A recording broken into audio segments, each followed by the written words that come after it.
Hello, everybody. Hello. Welcome. I was just retweeting us so people can watch our live show. All right. Caitlin and I are remote tonight, but of course, that doesn't mean that we can't go live with you all on all platforms. So if you're watching live, you can catch us on the Twitter, the YouTube, the Facebook, the Instagram. And if you can't catch us live, of course, you can listen to us on all major podcast outlets. We Always.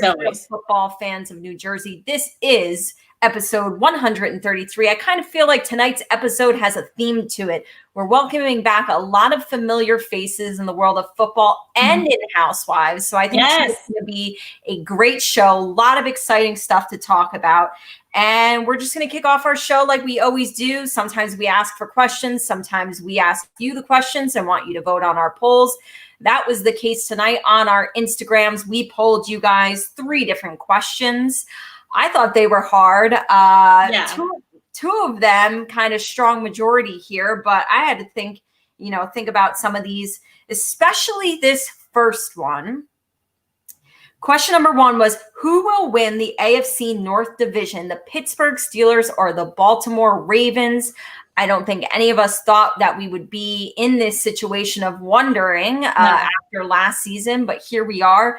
The Steelers are the only undefeated team left in the NFL. And the Baltimore Ravens still have 5 wins under their belt, so they're a strong team too.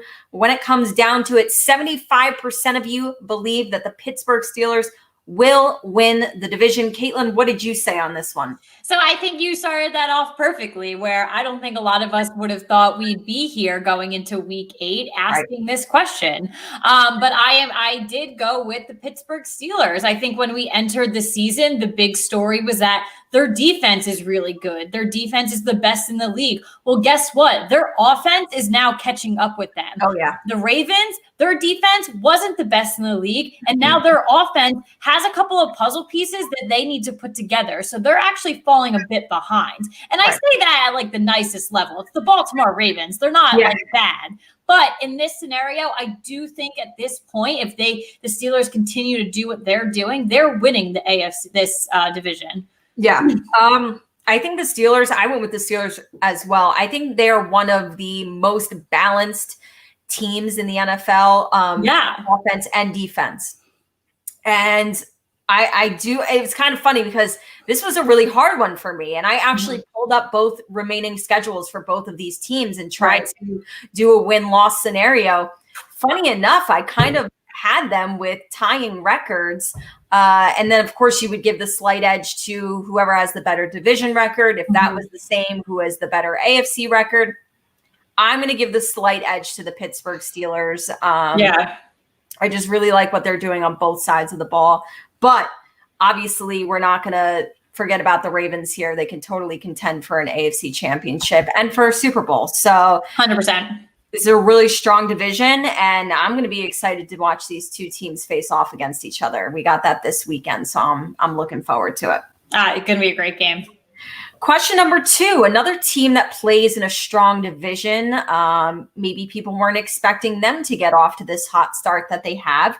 So it poses the question, are the Arizona Cardinals the real deal? Yes or no? 70% of you said yes. Caitlin and I are in the minority. We both said no.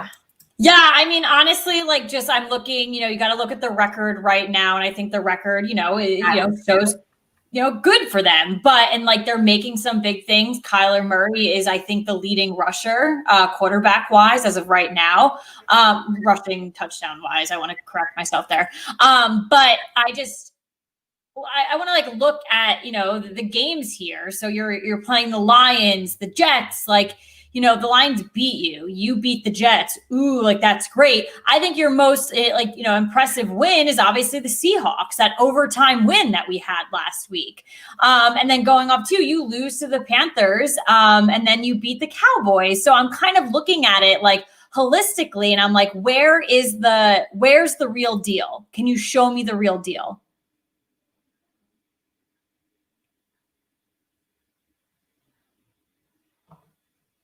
You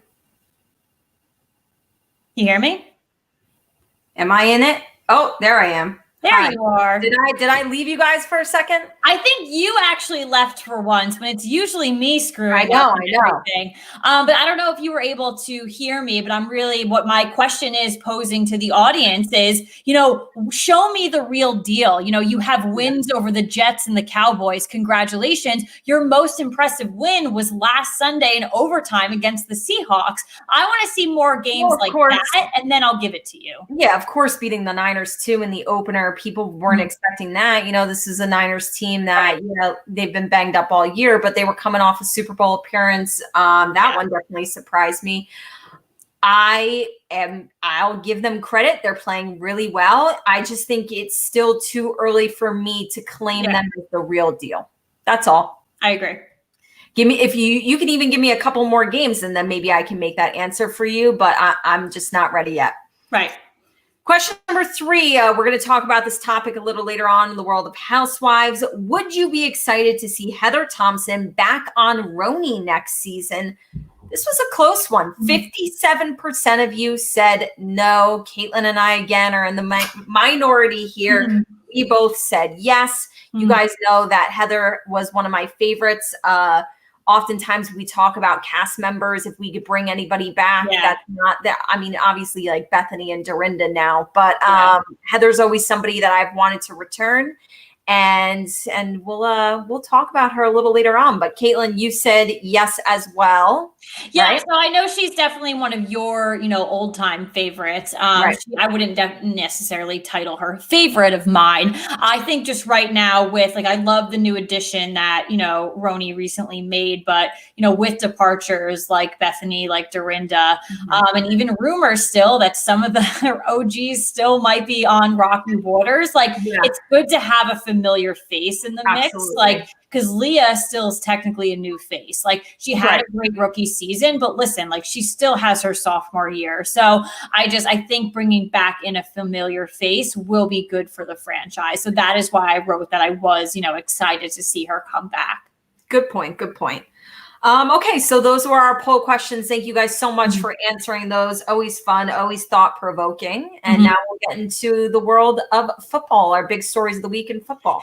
Yeah, so we're going to start off with some quick hot topics here for you. And the first 2 ones, we wrote about it in our description. We said it in the beginning of the show. We got some OGs coming back to football, not just Housewives. So on Saturday, it was reported that wide receiver Antonio Brown, you thought you heard the last of him, signed a 1-year deal with the Tampa Bay Buccaneers. The contract is worth $1 million, and he can earn up to $2.5 million with incentives. So week 9, so next week, he could be eligible to play after serving an 8-game suspension, which he got for a gazillion and one violations. We can't even take the time to explain them to you because there's a gazillion and one. So I mean, honestly, I just I joke and say you thought we seen the last of him, but no, he just keeps creeping up in little ways and going back with Tom Brady with him for a hot second. I'm still pretty surprised. Yeah. I'm kind of laughing in my head right now, thinking about last season when we had that poll question up on our Instagrams, will Antonio Brown come back this season? And he voted on it and said no. So we had the inside scoop from AB himself saying it's not happening. So I am still a little bit. He's I'm back, bitches. I am a little bit surprised, and I really did think it was so circumstantial. It had to be Tom Brady. The Bucks are looking good. He's got a sneak peek. Okay, all right, they're legit. They're doing things and slip in there for them. And you know what? That could be good for Tampa Bay. I don't know how quickly he can pick up the offense.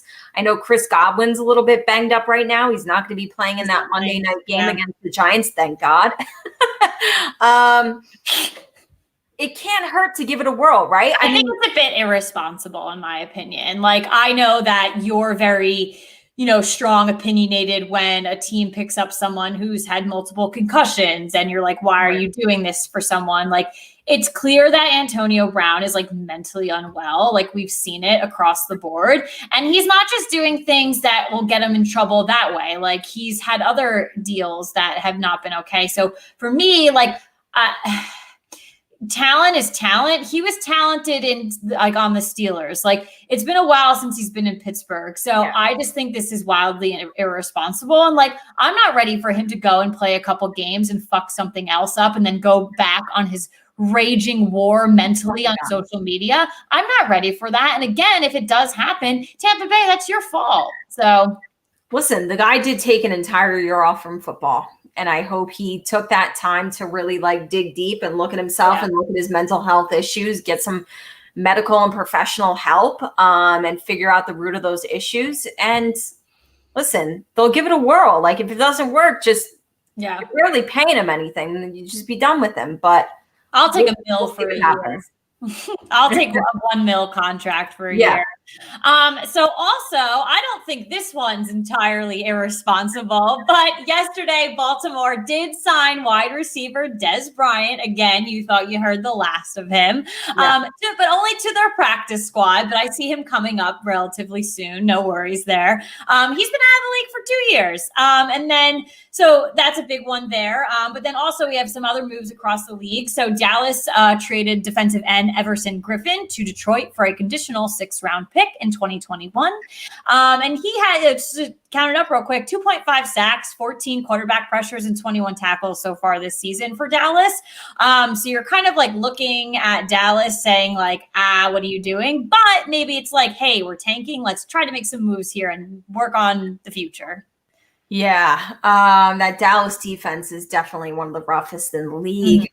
It's certainly not helping them to win ball games. Des Bryant, 2 years out of the league. I definitely mentally, Des has the advantage over Antonio Brown, right? But I do expect physically, football-wise, I'm going to give the edge to Antonio Brown. I'm expecting more from him. 2 years off of football. I got to mention a guy like Gronk.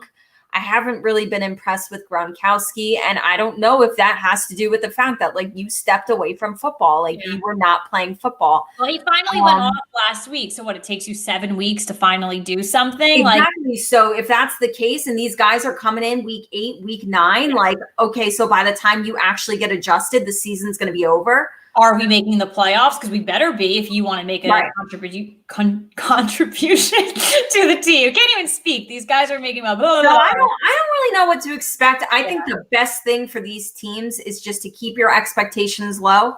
And if they end up surprising you and being studs for you like they once were in their prime, I mean, that's just an added bonus. Yeah. I feel like it can't hurt. Give it a whirl. And if it doesn't work, cut ties. If it does, you look like a genius.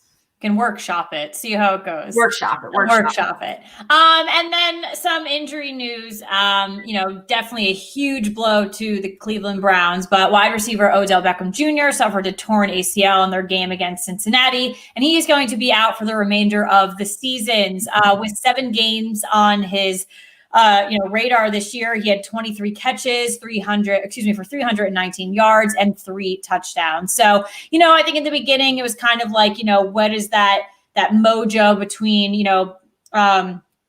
Baker Mayfield and Odell Beckham? There was questions about that last season. It finally seemed like they were starting to click. I think listen, you don't want to have an injury on anyone, but he did go down early in the game. And Baker started to click with many people on the offense. So I think that was kind of his shining moment to realize Odell is not your only weapon. So maybe that's going to get the ball moving. Maybe that's going to give Baker the confidence that he so royally needs, because sometimes when he's bad, he's bad. So I think that was kind of like the highlight of that game. But obviously huge blow to that team. Again, happened early on and it was questionable the entire day. The next day, it was just known as a severe knee injury. But here we are, torn ACL, out for the season. It's the year of the ACL. The year of the ACL, yeah. Odell, he definitely had a rough year last year. I do feel like he had a down year for Odell. I don't feel he connected that well with Baker Mayfield. I did really start to see sparks of that and highlights of that this season. And I did believe that he was going to have a bounce back year and they were going to have the off season, have 1 year under their belts together to only improve on. And so it's definitely a shame for him and a shame for that Cleveland Browns team to to see him suffer that injury. So you're the ACL, man. It's rough out there. Anybody can be down at any second. You guys all better have your fantasy teams like in check. Check out who's on the bench. Be ready for anything. You know what I mean? Make sure your bench players are good because you're going to need to go to them.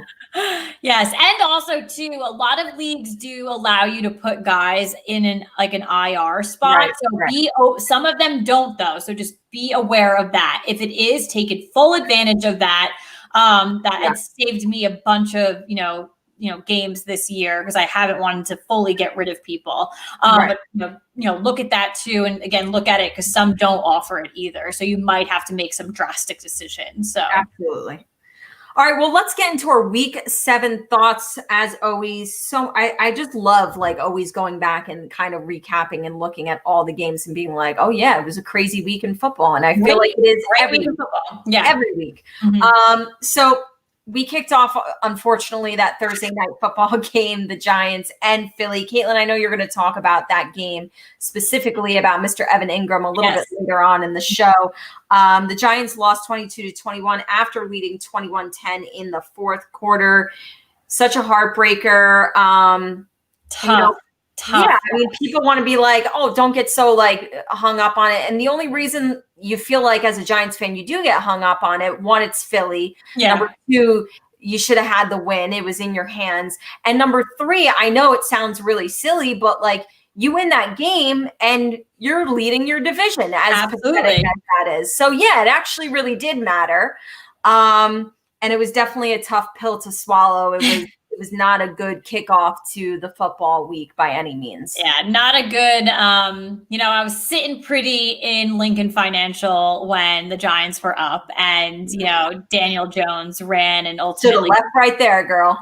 fell into the end zone. But it just leaving, that hour and a half ride home from Philly afterwards with a Phillies fan in the Eagles fan in the car with me was definitely a rough one. I just think that I get emotional and I get pissed after games. This, I was very angry about. It was one of those where it sat on me for a couple of days. So it's kind of like, I don't care. I don't feel like I get too angry anymore because I just keep my expectations low. But again, when it's Philly and when it's a game that was in your hands, it would have been a huge win and a huge momentum boost for this team. To lose in that fashion kind of just seems like same old Giants versus Philly. Yeah. Then we had the Falcons. They lost to Detroit 23-22. This was another really bad one, example of a 1-point loss of a team that had the win in their hands. Mr. Todd Gurley ended up scoring a by accident touchdown for the Falcons. Good for fantasy owners who have Todd Gurley. Shitty for Falcons fans and for the Falcons. If he had not scored, if he had just kneeled at the one, very, Ahmad Bradshaw in the Super Bowl type situation.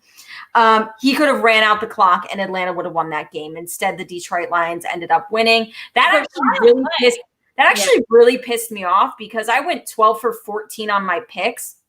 My other one, and that was, I picked Atlanta to win. My other one was I picked Seattle to beat the Cardinals. But the Seattle Cardinals game was the Monday Night Football game. So on Sunday, I'm like, I could have been perfect right now. Technically, I should be perfect, Todd Gurley. Well, I have money on it, but you know what I mean? It's just bragging rights. Well, strange enough, something, very similar play happened in the college football Indiana versus Penn State game. Very similar. Okay. So in one weekend, 2 players are not supposed to score touchdowns, but they are. So I saw a hilarious meme too. And it was 3 Lions players around Todd Gurley. And it was what did football look like in 2020? And it was just someone not supposed to score a touchdown. That's what it looked like. But definitely a wild outcome of that game. I mean, as an athlete, as a coach, as any personnel, any player, you have to have clock awareness, time management and a full awareness of the situation of what is going on. And that's gonna haunt Todd Gurley. I mean, I don't think Atlanta's gonna be in any contention to get to the playoffs or anything like that. Well, the Falcons, you're blowing another lead. It's enough. Yeah. How many leads do you have to blow until Yeah. What else do we have here? 1 week. I thought this was a very interesting turnaround. 1 week after being benched, Cleveland quarterback Baker Mayfield threw for 5 touchdowns in a 37-34 win over Cincinnati. I just want to say Cincinnati's been in every single game that they've played in. I really like Joe Burrow. Joe Burrow is actually 3rd in passing yards right now, and I really like him, and I do believe that this is going to be a team that's going to have a bright future because they're in every game that they play, and I know that their record doesn't show it, but this is a good team that's going to do good things with this quarterback. I said that exact thing Monday morning when I was like recapping the weekend and everything. The record doesn't reflect it. Not at all. But Baker, he threw for 5 touchdowns. That's a Cleveland Browns record for a quarterback for passing touchdowns in a game. And this just, I feel like it just came out of nowhere. This is 1 week after being benched. But it kind of speaks.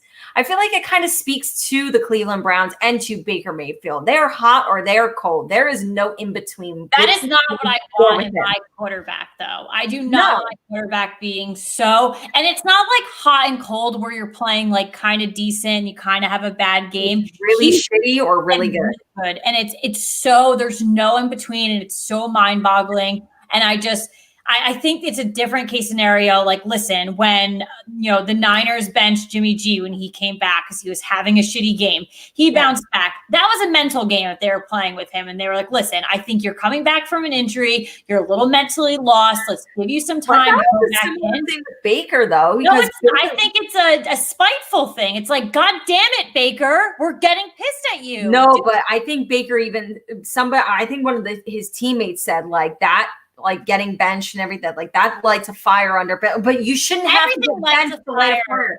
He said it all last year when he was up and down. Like, stop criticizing me. I'm going to come out and play 10 times better next week. Let's just criticize him 24/7 then and bench him specifically with saying like he's either really great or he's really bad is in this scenario, and a guy who was drafted number 1 overall. Now you're on.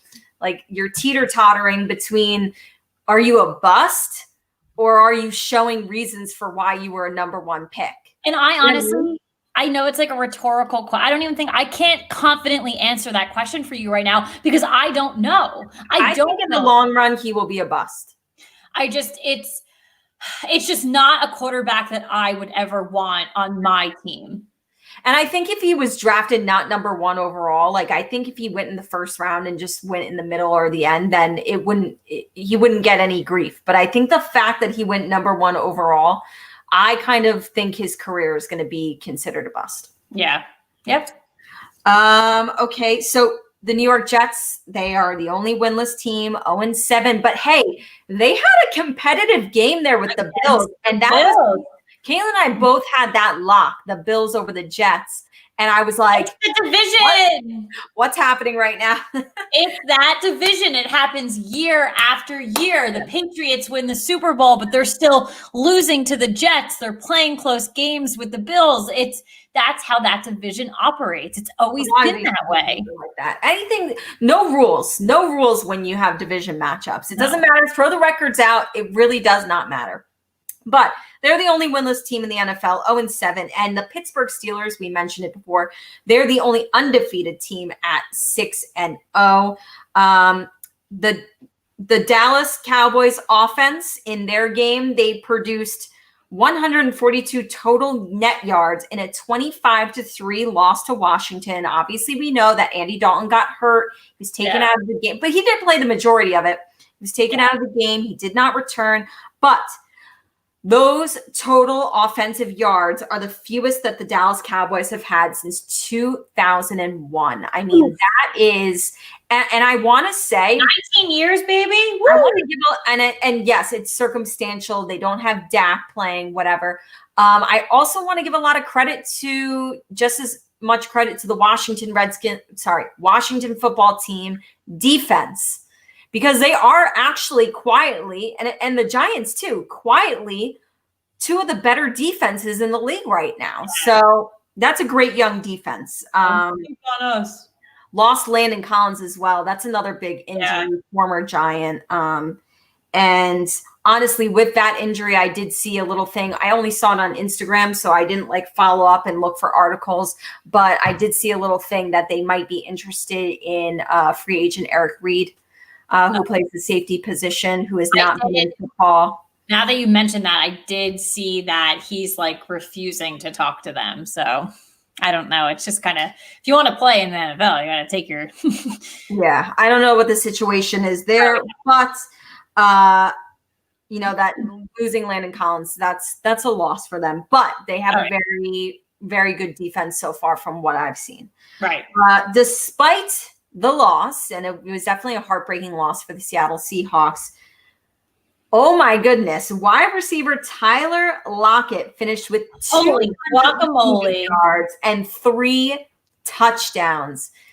Go off, Lockett. We're going to kind of like talk about this in our game later. Players that maybe don't get enough recognition. And I definitely feel like Tyler Lockett is consistently one of those guys because he consistently produces season after season and nobody pays attention to him. And you can even see that like when you do your mock drafts or your real drafts for fantasy football, like nobody drafts him high. Nobody pays that much attention to him. Like, oh my God, got to get Tyler Lockett. But this kid is very impressive. And those stats are monster. Yeah. Absolutely monster. New England, 2-4 for the first time since 2000. Cam Newton, he was benched after going 9 for 15 for 98 yards and 3 interceptions. I think he has not thrown a touchdown in the last 2 or 3 games. Things are not looking good for Mr. Cameron Newton and the New England Patriots. I did catch the little highlight of Bill Belichick going over to him and kind of tapping him and being like, you're done. Like that's your day. And what a weird situation for Bill Belichick, who's probably not had to do that, I don't know, in like 20 years or something like that. I must say that I'm not a huge Cam Newton fan, and I think he's a very selfish player. I think he's got an attitude. I don't like his post-game conferences ever. Yeah. I must say, when Bill Belichick tapped him on the shoulder, and it was basically like an eye glare of like, you're not going back in. Yeah. He just sat there and just kind of took it and was like, you know what? Like you could see in his face, like, yeah, I deserve it. So I'll definitely have to give him credit for that. And this is, coming from someone who I really I'm not a fan of him. And I said the word selfish before because I think he's a very selfish player. So I got to give him credit for that because listen, it's a time and a place where you're getting a second chance on a team that's only has you for a little bit. So like you kind of have to advance on that. And we spoke about him last week in our game, like about the quarterbacks, like, should they stick with him? Should they weigh their options? Things like that. And I think you were right. I think you said move on. I see. It's okay. The beauty of going live. It's totally fine.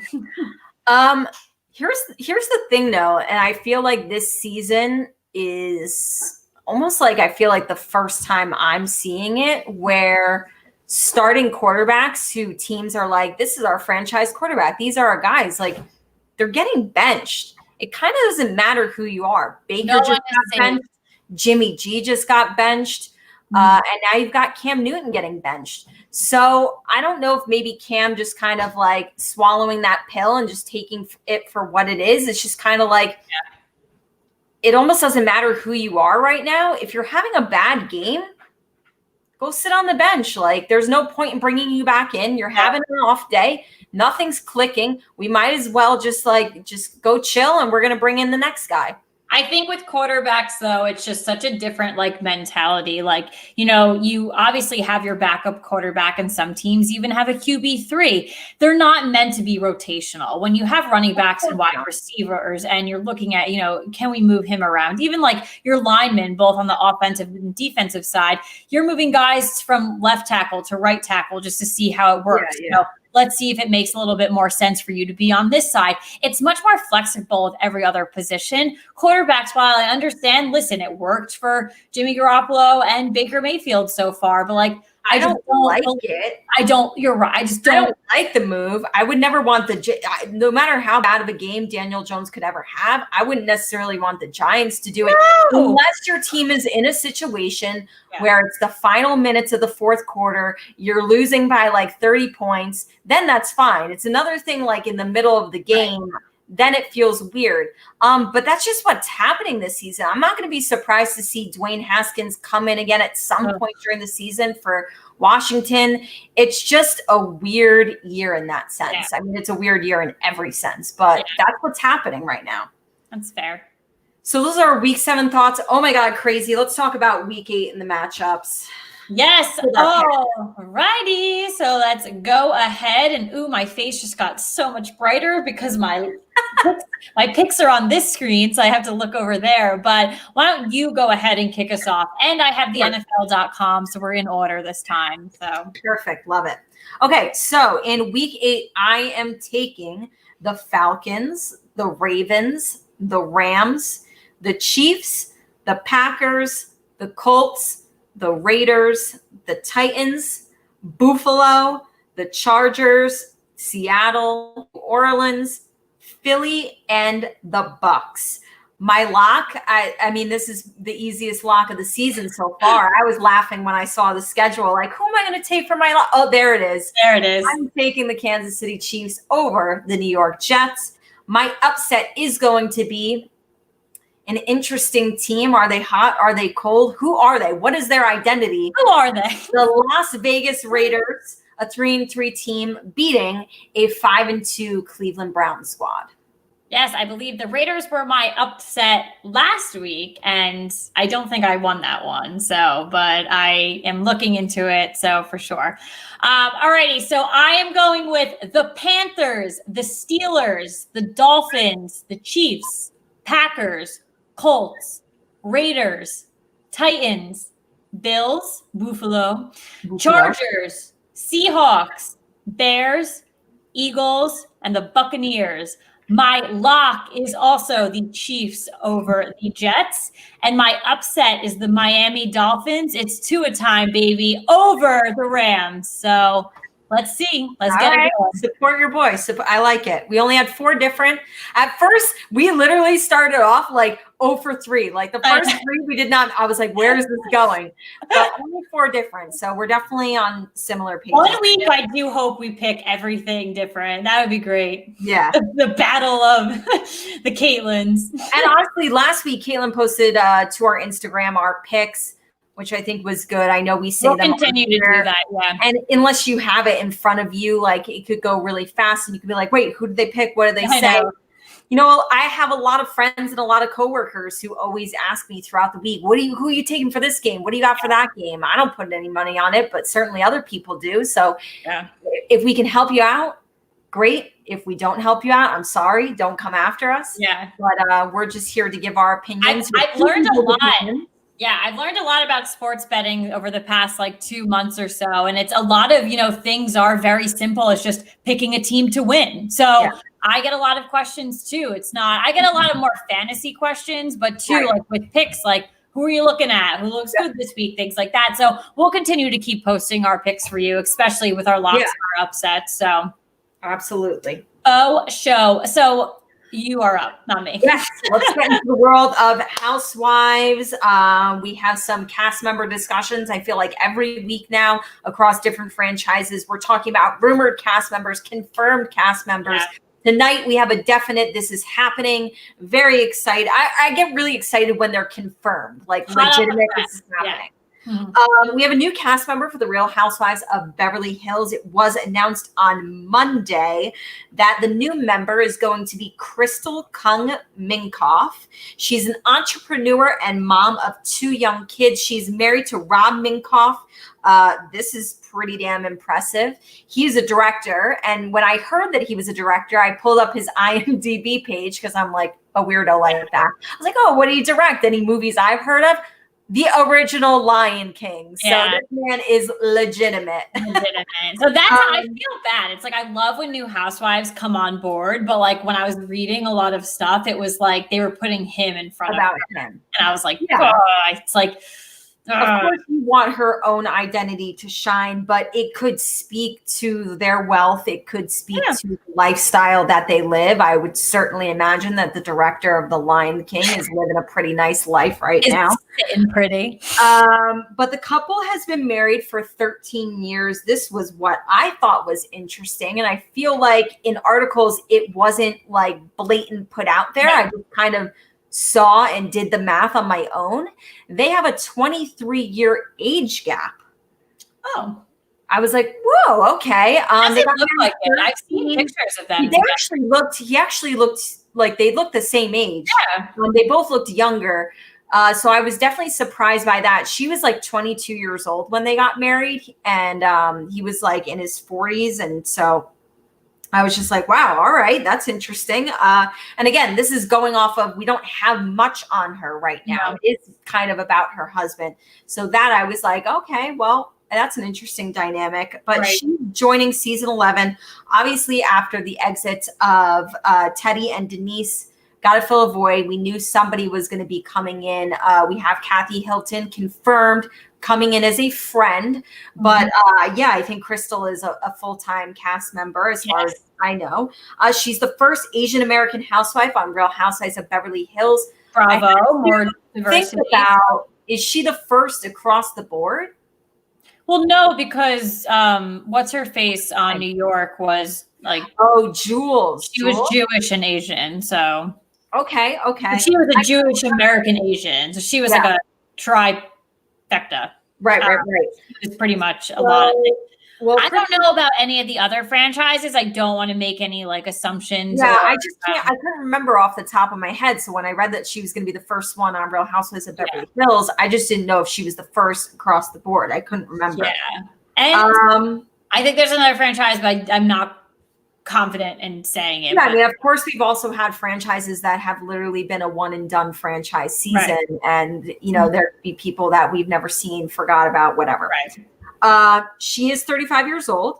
So again, I feel like Bravo is really like, okay, we've got to bring in new people. Might as well start bringing in younger people, because eventually, like, they're moving in that. They have to move in that direction, because the OGs, right? The OGs that are still standing across the board, we've said are, you know, like almost 60 years old, if not in their 60s. It can't go on forever. Yeah. Definitely moving in that direction. But what I do know about Crystal, she's the founder of Real Cocoa, a company that sells coconut products, including water, chips, milk. I do like coconut milk. This is all I have on the girl, really, honestly. But I think it was a little bit of a surprising note to send along to you. Rumors. We heard rumors about, obviously, like, you know, Kris Jenner, Caitlyn Jenner, like all these people, like, you know, she flew under the radar. And that's why I think, you know, maybe there isn't so much information left. Maybe Bravo was sitting back listening to all these rumors from all of us that we stir up on social media. Bravo accounts, the housewives, they start talking all this stuff. I think, you know what happens? A housewife or a super fan is like, I'd love to see Kris Jenner. And that just spirals out of control. Like, Kris Jenner is joining Real Housewives of Beverly Hills. And she's also been on like one episode. So people freak out. He's been joining Jersey for the last like 5-6 years. So I think it's never happening. Bravo like sits back and watches all of this, whether it's like through like their social listening platforms or they're just like talking to the media and stuff. And they just like sit back and they're just like, you know what, let's launch this real quick. Because it's the same thing with Leah. Like Leah kind of, they announced her out of nowhere. Yeah. But isn't it super interesting though, now that we have a little bit of insight into the fact that like Bethany was feeding Bravo like names of people that she didn't necessarily know Leah or was friends with Leah. She just knew of her. Right. It kind of makes you think like, is that happening with all these women? Is it Bravo looking? I mean, you would think, okay, these are the women that are living in Beverly Hills. They know who's who, who's on the it list, who's going to these parties, who runs in this circle. So I would imagine, but it is always interesting to hear the behind the scenes of like, who's recommending her. And of course we see it a lot because they come on and they're like, oh, well, I'm friends of this person. And sometimes it seems fake, sometimes it seems real, but I don't know. I don't have her connection yet to how she got picked. I don't have a reaction quote from her yet. We obviously report that a lot on the show. Right. Again, it's very quiet right now, but I'm looking forward to reading more and learning more about her. I agree. All righty. So again, talking about some OGs, we touched on them for football, but we did talk about Heather earlier. So Heather Thompson is rumored to be returning to Rhony, Real Housewives of New York. So on Sunday, a producer tweeted about a current Rhony filming taking place. And he also shared a video of the ladies outing on his Instagram stories. Yeah. So the tweet about Heather is currently witnessing all cast filming of Rhony in the Hamptons, and I'm shaking. FYI, Heather Thompson is present. She's back. So we did get that tweet from a producer. That's got to be legit, right? Absolutely. So it definitely for sure. So a fan account also included Heather on a post titled saying, "Meet your season 13 cast." And our latest member, Ebony K. Williams, reposted it to her Instagram. So that's why I sent that one to you, because I saw it on a bunch of fan accounts. But as soon as I saw it on hers, I was like, listen, this could either be the real deal or she's making a royal rookie mistake by posting it to her. Yeah. So, but again, and that might be the case because Bravo has yet to confirm or deny it. So, which is, it's funny though, because we did speak about this a couple weeks ago, I think. Yeah. Heather on a podcast, and she said she had that big news that she was going to. She's not interested in coming back, but she didn't say never. And then we're going to see, season 13 sometime in 2021. So they are currently filming right now, but they just had that beach getaway with Ramona. So we did see them. I don't know if you saw those pictures on Instagram, but they were like on like a picnic on the beach, things like that. So they were like at her house, whether it was in the Hamptons or somewhere else. So yeah. I feel like bringing back Heather too, like, okay, she's not young, but again, moving in a direction, bringing back somebody who's, not 60 years old. If I had to guess, if I had to add up the ages and do the average age, I would say that New York is probably the oldest cast, with Sonia, with Ramona, with Luann. Yeah. They're getting up there. I mean, Ramona, we do know, is in her 60s. I think Sonia might be in her 60s now. Yeah. And bringing Heather, it is going back in the younger direction.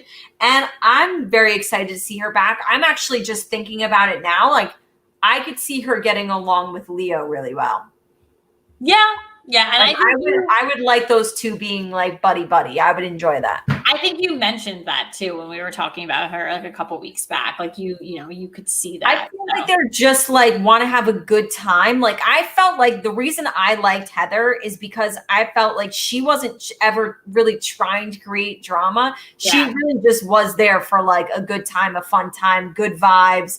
And Leah to me is very much so the same. Like, and both of them will put their foot down if they have to. Right. And be confrontational if they have to. Yeah. But they are going in just to enjoy themselves and like not be catty and not start shit. Yeah. So I'm excited about this. And maybe Bravo's waiting to confirm whether or not this is a full-time cast member or if she's just going to be a friend. I mean, let's not forget, though, that friend status is so weird in the world of Housewives. It could be literally, we will see you every single episode. I kind of feel like that is what it is now. You know what I mean? That friend title, like people be ready. Like we could be seeing Kathy Hilton every single episode of Beverly Hills. And you could have a huge, strong dislike for the friends. Like Elise, why was she on every single episode? We've had some bad New York friends. Barbara, Elise. Listen, Barbara follows me on Instagram, so it's totally okay. I think she's trying to get the in. Like, she knows we have a Housewives podcast. She wants to get back on it. So she's like, let me get in touch with these girls. So, like, I don't know. Barbara, if you're listening, like, you can come on the podcast anytime you want. Don't be shy. Give us the dirty deets, the insider details. We got to start reaching. I think Lou would totally come on. Lou's our best friend. If honestly, whoever's listening to the podcast right now, shoot us a DM. If you're watching us live, let us know if you think we should reach out to Luann for the pod. Like, come on. Lou's our bestie. She would love it. She would love it. All right, well, let's get into our game for the night. This is football related. This is a game, game that we play a lot on the Real Football Fans of New Jersey. And I just filled up my wine glass to play.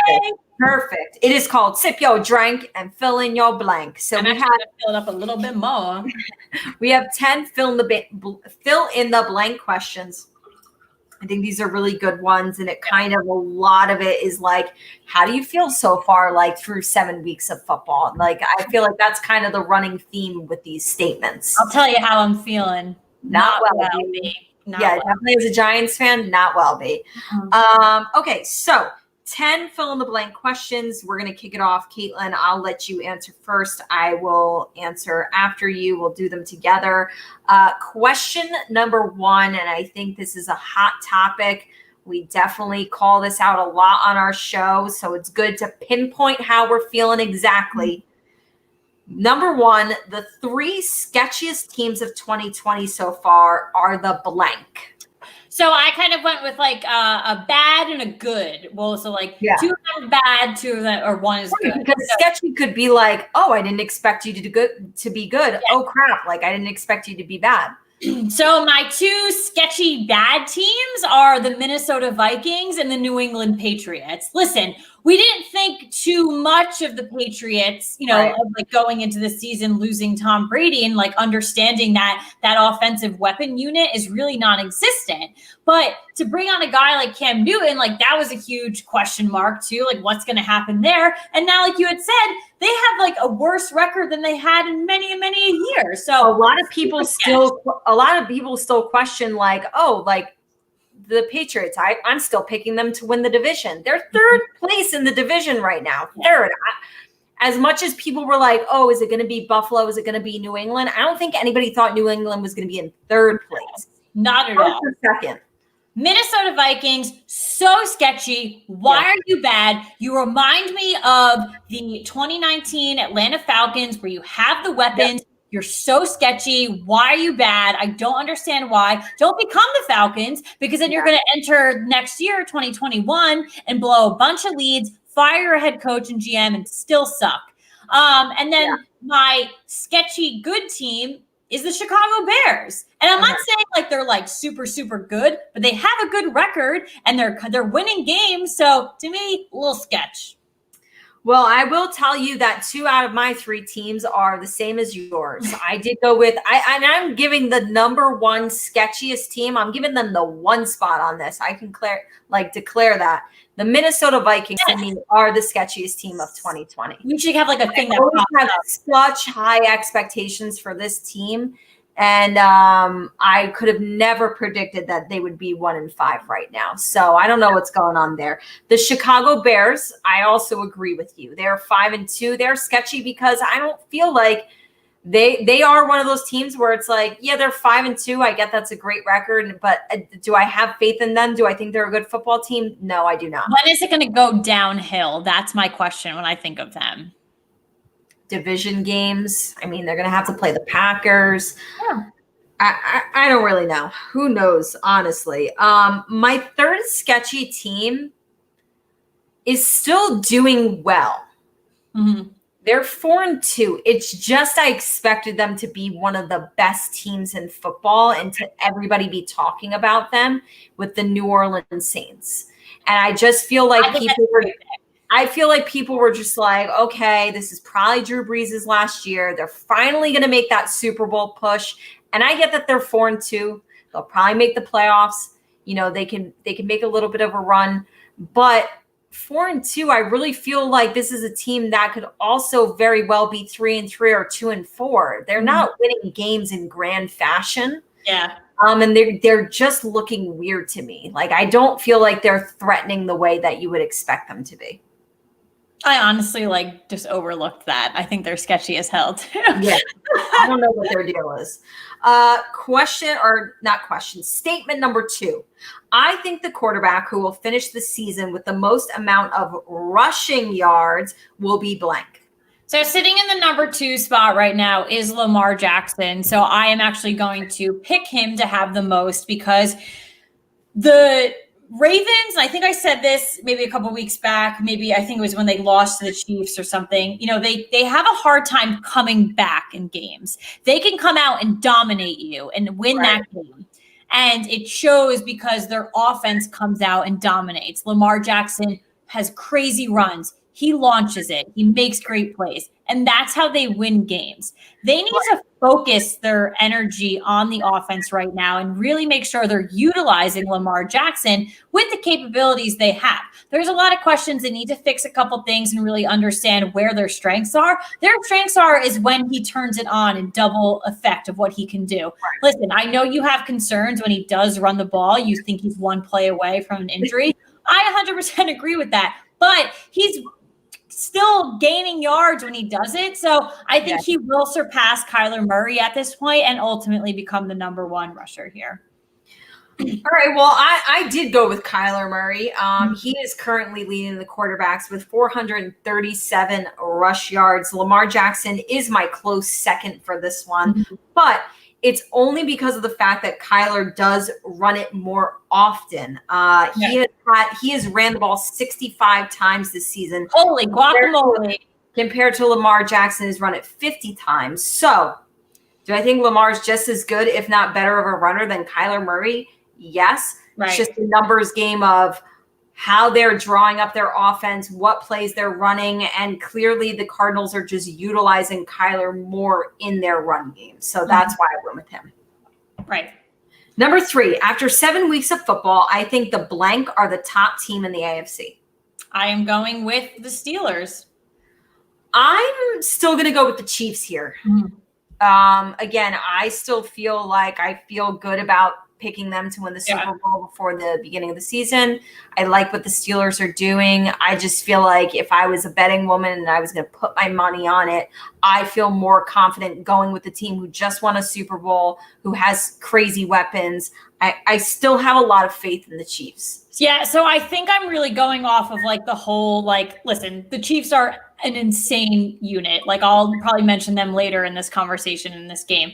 But I think where I'm sitting with the Steelers is what I brought up before, where we knew coming into the 2020 season that their defense was great. Now the fact that their offense is showing off and it's completely molding together, and you mentioned before, they're the most consistent team across the board. Yeah. To me, that showcases more power. That's why they're undefeated right now. Yeah. So what I can't wait to see a matchup this weekend between them and the Ravens. I'd love to see a Chiefs and them matchup as well. So let's go ahead and let's see it. But right now, I think to me, that showcases just a little bit more, more betterness, if that makes sense. I got you. After 7 weeks of football, I think the blank are the top team in the NFC. Week after week, and it's shocking because they don't have a great defense. You kind of wonder, how is this team holding together?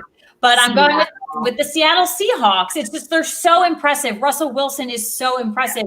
You have a guy like Tyler Lockett go off last week. You have the explosive speed and agility, with a guy like DK Metcalf. It's insane. I think that they're overall a great team. The defense is so questionable, and I wonder how they're so good with a defense that's not that great, but maybe we're just overlooking certain things and we're just really, really looking at their offense. So I don't know. So I'm going to go with the Seahawks here. I'll keep mine short and simple. I said Green Bay Packers, but it would be Seattle if their defense wasn't. So I'm right there with you, but I have to give the edge to Green Bay for a similar reason of you picking Pittsburgh. Yes, Seattle's great on one side of the ball. You need a little bit more of a complete team. I'm not saying that Green Bay has a phenomenal defense, but Seattle, I believe, has one of the worst defenses in the league. So I just can't give that to them. All right. Number 5, the most surprising team, could be for good or bad reasons, of 2020 so far is the blank. So this is bad, but it's overall bad, from start to where we are today. And I'm going with the Dallas Cowboys. So we entered the season, I think, it was the division. I think we both picked them to win the division. We both picked them to win the division. I think, the Eagles were a close second for a lot of people that were picking the division. I know a lot of people come after me saying they had a good draft. They picked a lot of good players, but they didn't fulfill what they actually needed on the team. I understand that, but they still had one of the best drafts in the 2020 draft. So they did. Can't really come after me on that one. Maybe they didn't really fill their gaps, and we're seeing that now. But from just a bad perspective, no one expected Dak Prescott to go down. No one expected Andy Dalton to go down last week. No one expected for them to take it to the locker room and completely just shit on everything, shit on their coaches, to the media, go out and say all this stuff. So just end to end, they are just such a bad team and organization. And I just honestly did not expect it. Listen, am I sitting in my room laughing and cackling as I go to bed every night because the Cowboys are a huge dumpster fire, from all ends of the world? Yes, absolutely. But I just did not expect this from them at all. Yeah. Fair enough. I mean, yeah, it's definitely, this has been a consistent team of your roster looks phenomenal.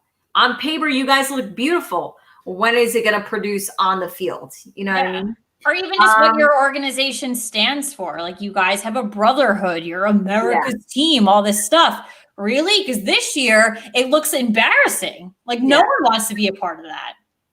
Yeah, I wanted to note that with this question, I could easily plug in any of my 3 sketchy teams of 2020. I'm sure you could too, for good and bad reasons. I just wanted to go opposite from that and say a new team that I didn't say before for that answer. So I'm going to go with the San Francisco 49ers. Okay. It is kind of like a weird thing every year that happens now, where one of the Super Bowl teams kind of is sluggish the next year. Right. Some of them don't even make the playoffs. And right now, although they are 4-3, the 49ers sit in 4th place in the division. I certainly didn't expect that. I mean, I thought it was going to be them in Seattle. I knew that the Cardinals were going to be improved. I thought the Rams would just be like a 500 team, like an 8-8, but not a real threat. And now we find the 49ers sitting in 4th place, still with a phenomenal record. I mean, they'd be 1st place in the NFC East. Yeah. But, obviously the injuries have been a huge reason, but I think it kick-started week 1 when they lost that game to the Arizona Cardinals. That really threw me for a bit of a loop.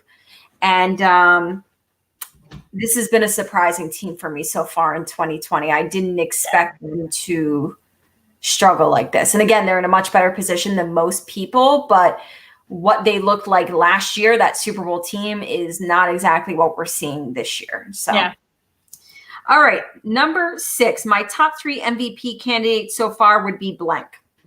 So I don't have them in a particular order, 1 to 3, but I'm just giving you who I think out of 3. So I'm going with Russell Wilson, Josh Allen, and Aaron Rodgers. I have the same ones, and I actually think you and I noted this a week or 2 ago on the show, just chit-chatting, talked about it. I also did make a note that Patrick Mahomes is quietly playing just as well as those 3 players that we both agreed on. But I think he's getting overlooked a little bit because his team is so stacked. It's you expect him to have those stats and expect him to do that well, which is why I'm giving the edge to somebody like Aaron Rodgers, who people laugh all the time that they have no wide receivers, yet he puts up the stats that he does. People could argue that the Buffalo Bills, their offense is just an average offense. And Russell Wilson, people have always talked about the fact that his receivers and his running backs are just meh, they're okay. They're average. They're not bad. They're not the best in the league. And yet all 3 of these guys make it happen, which is why I'm giving them the edge over Patrick Mahomes, because a lot of guys can do that well with all that talent.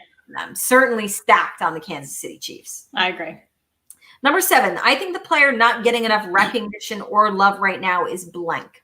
So in full transparency, I just felt like I couldn't confidently identify someone here. So you have the Joe Mixons of the world, the Tyler Lockett's of the world that maybe week after week don't fully get, the love, and but then they have games Lockett has his last week. Mixon's had a couple things here and there where he's been super on fire, but last year, in my opinion, he was super underrated.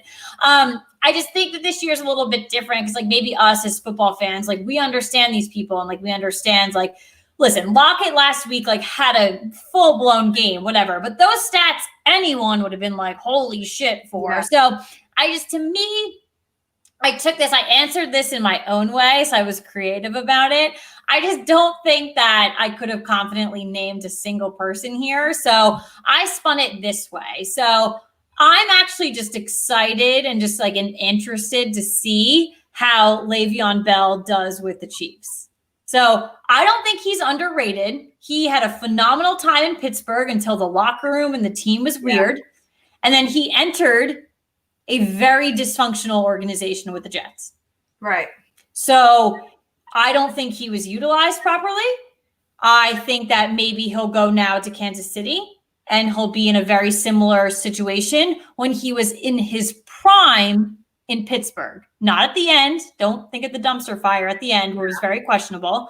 So I spun this question a little bit differently because I just couldn't confidently answer the original question. So I'm just kind of excited and interested to see how that plays out and don't want people to just like throw him under the radar from what he did in New York with the Jets. I think only if people were going to throw him under the radar. I don't necessarily think that he can't play well on a good team, but I just think he is going to a Chiefs team where, man, like that rookie's looking pretty damn good in Clyde Edwards-Helaire. So like Le'Veon, you're not going to be the number one back. Mm-hmm. We've seen who we have as number one back, and yeah, he's a rookie, but he's showing why we picked him where we picked him. So I don't know. We'll see. It's kind of like Sammy Watkins, where like he's good, and on other teams he could be a standout, but he kind of gets to be the forgotten man on that offense because there are so many people. So you can have a big name like Le'Veon Bell, and he can get forgotten because there's so many other guys. Yeah. So I mean, I know I took it in a different direction, but that's kind of how I play that one. I'm actually going with a running back. I'm going with Jacksonville Jaguars running back James Robinson. Mm-hmm. He was an undrafted rookie, yet he is 7th in the league right now in rush yards. He has 4 rushing TDs and 2 receiving touchdowns, 6 touchdowns through 7 games. This was a team that moved on from Leonard Fournette. Yep. And they kind of decided that we're going to be a running back by committee. Like we don't really have a solid number one guy. We kind of have like 3 or 4 guys, and we're just going to see how it plays out. Mm-hmm. I don't think they could have predicted that it would play out as well as it has, and that anybody was going to really emerge as the number one back. But lo and behold, an undrafted rookie did it, and he's killing it. And you have to show so much appreciation to him. And I hope it's not a fluke. Like I hope he's like, top of your fantasy boards next year, because I think that's really impressive. And there's nothing I love more than when an undrafted rookie just comes out and shines. You love to see it. Yes. All right. Number 8, the best offense in the league right now belongs to the blank.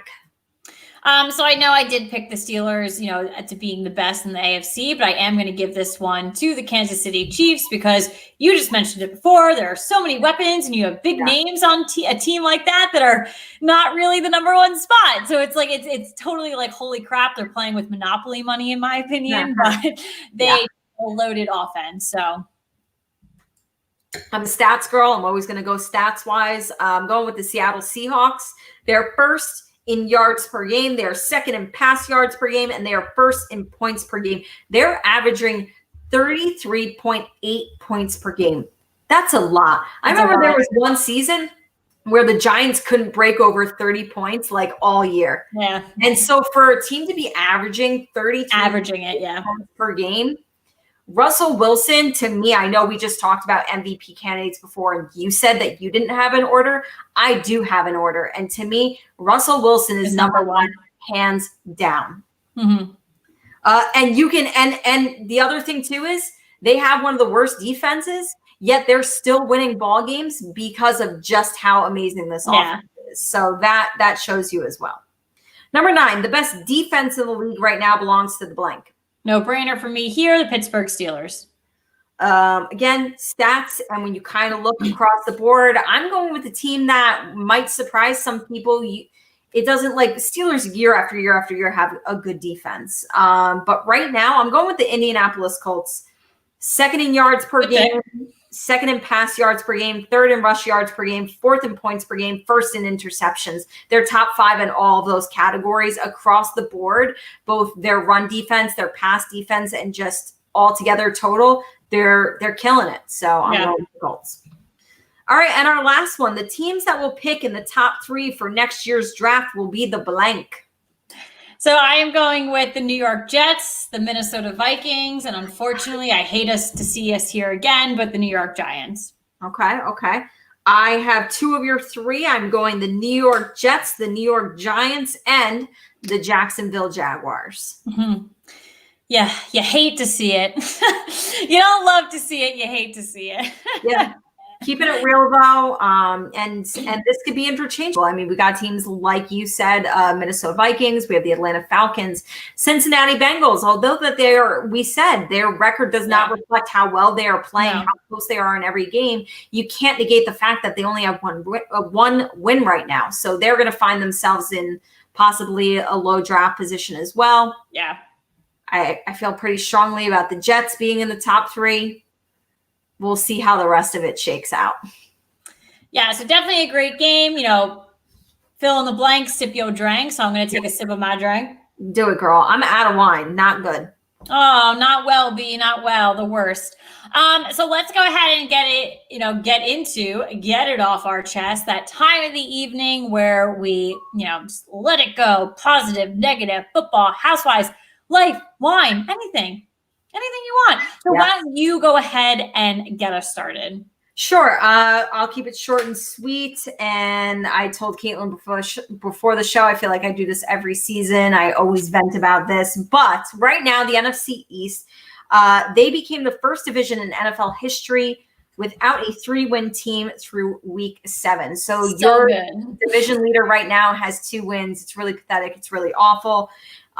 In crazy comparison, you have a division like NFC West, where their 4th place team is the San Francisco 49ers with a 4-3 record, while their 3 other teams have 5 wins each.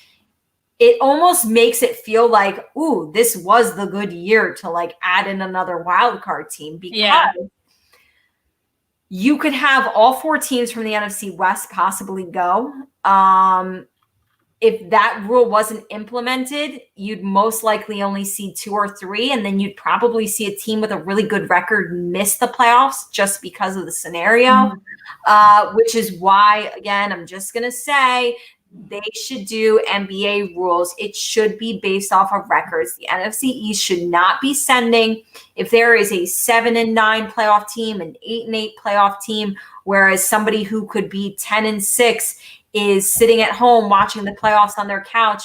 I hate it. I don't like it. I feel like we as fans and the players and everything, we deserve to see the best teams in the NFL make the playoffs, the best competition. And to me, the NFC East, they're going to have to contribute somebody. Somebody's going to have to win that division. And the other thing about that is because they'll be a division winner, they'll have a playoff game at home, which doesn't seem very fair to me either.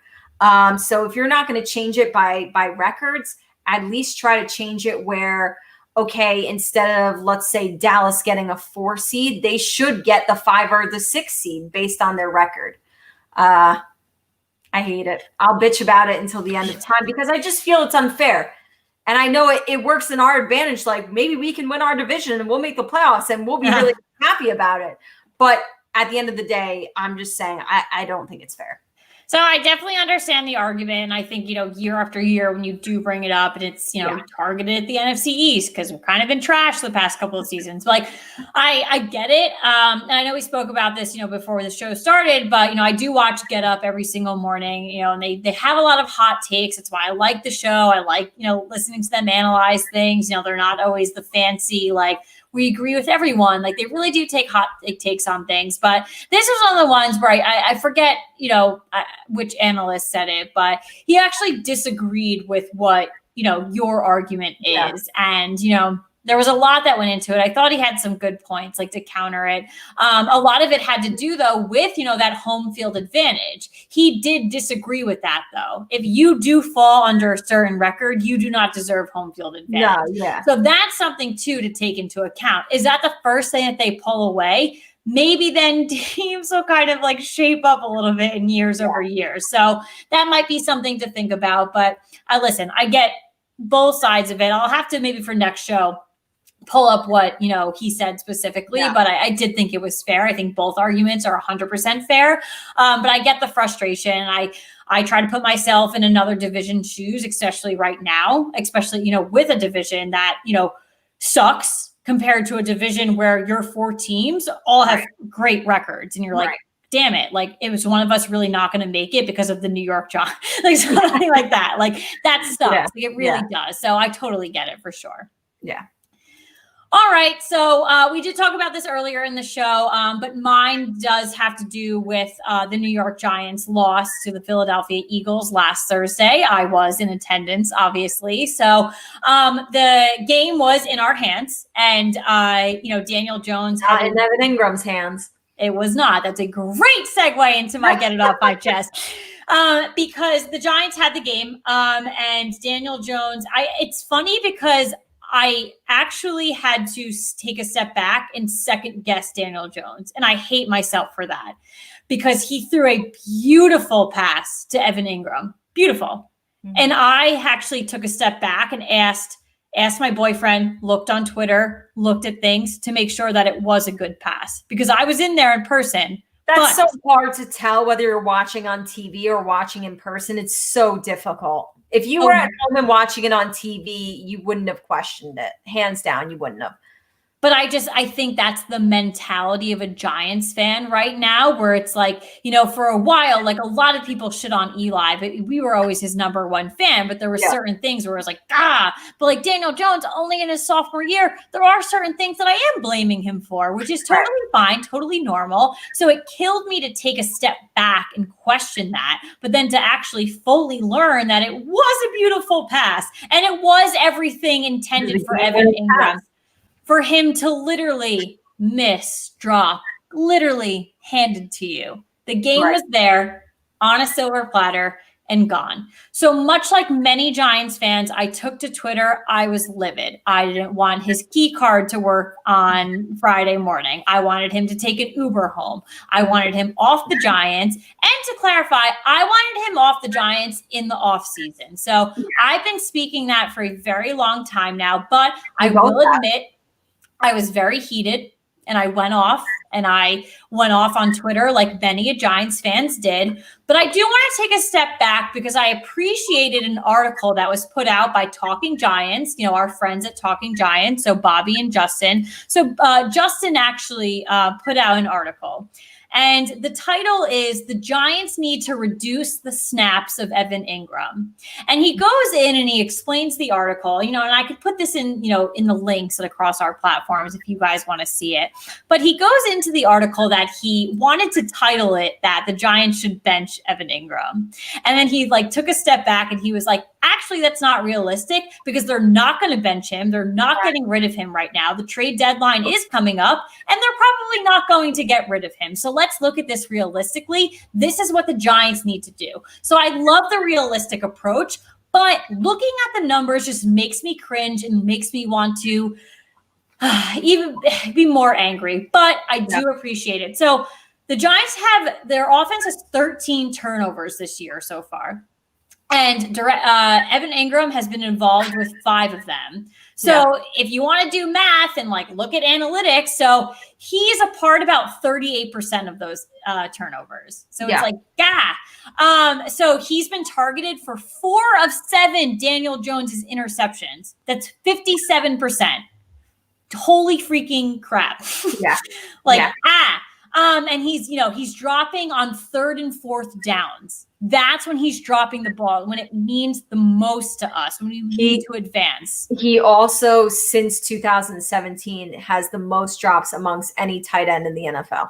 Yes. And it's So, and then there's the comparison to Eli Manning. But the comparison to Eli Manning is that he was using Ingram more as a wide receiver. Yeah. Evan Ingram needs to truly mold himself into the tight end that he was drafted as, and he never has done that. It royally pisses me off because the New York Giants need that strong, burly tight end that we're seeing across the league. Someone like Gronkowski, put aside that he's been shit. Well, honestly, somebody who believes in blocking, because I know his passing game is a mess, but he also doesn't block. He doesn't. He's not a tight end, in my opinion. He's literally another wide receiver on our radar. We just literally put Corey Coleman on the practice squad a day or two ago. We've dropped him a couple months back. Why are you bringing him back on when you treat your tight end, your starting tight end, like a wide receiver? It pisses me off to no end. I've said that a million times again. Listen, you could be a tall and skinny tight end. I don't give a shit.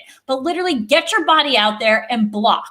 So the final part of the piece that, really made sense to me was that, hold on, I got to find my wording here because I'm reading the article like verbatim to you guys right now. Listen, it's not like we don't have anyone else.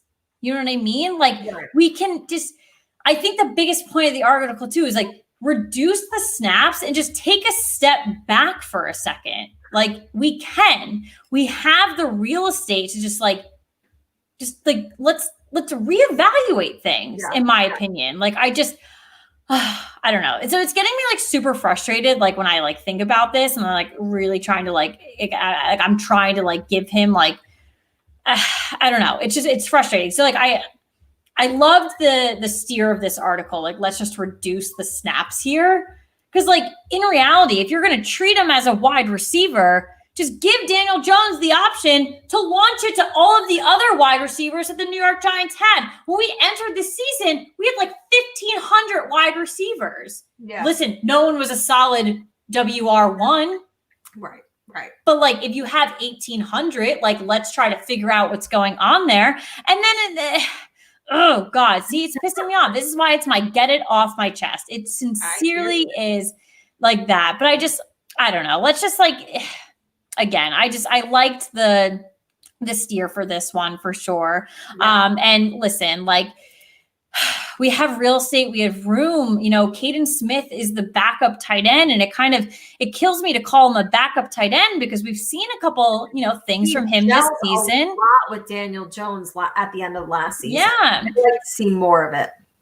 Yeah. So again, definitely go check out, Talking Giants. It is one of our favorite podcasts aside from our own, but I did get that, from Justin from Talking Giants. I thought it was a great steer on it. And as much as it gets me frustrated and pissed, clearly, like I just did. On it.